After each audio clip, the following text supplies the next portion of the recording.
In today's video, I'm going to teach you how to create a WordPress redirection page. Whether you're new to WordPress or just looking to improve your website's functionality, this tutorial will guide you through a simple step-by-step process. Redirection links are a great way to direct your visitors to specific pages, making navigation seamless and enhancing their overall experience. By the end of this video, you'll have all the tools you need to set up redirection links on your WordPress site with ease. If you're new to WordPress, you'll find a link in the description to create your account and get started.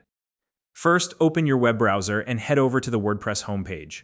Once you're there, locate the login link at the top right corner of the page and click on it. This action will take you to the authentication page, where you'll be able to access your account. Now, instead of manually entering a username and password, select the option to continue with Google. This is a faster and more secure way to log in, as it eliminates the need to remember separate credentials. Next, choose the Google account you want to associate with your WordPress site.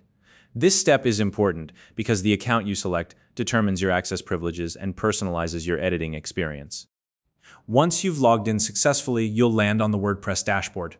From here, find the Quick Links section and click on the Edit Site option.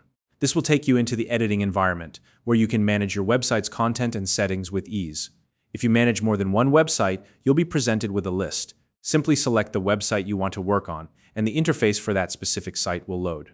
Now that you're in the editing interface for your chosen website, identify the text element you'd like to use as your redirection link. This could be any piece of text that visitors will click on to navigate to another page. To prepare the text, highlight it by clicking and dragging your mouse across it.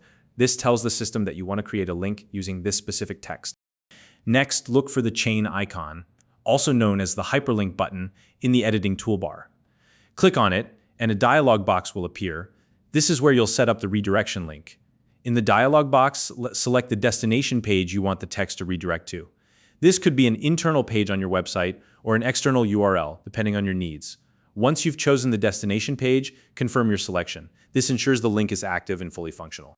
And that's it. In just a few steps, you've created a redirection link on your WordPress site. This small but impactful feature can greatly enhance your site's navigation and user experience. So now you know exactly how to create a redirection page in WordPress step by step. If you have any questions or suggestions for future tutorials, drop them in the comments below. If you found this video helpful, please like and subscribe.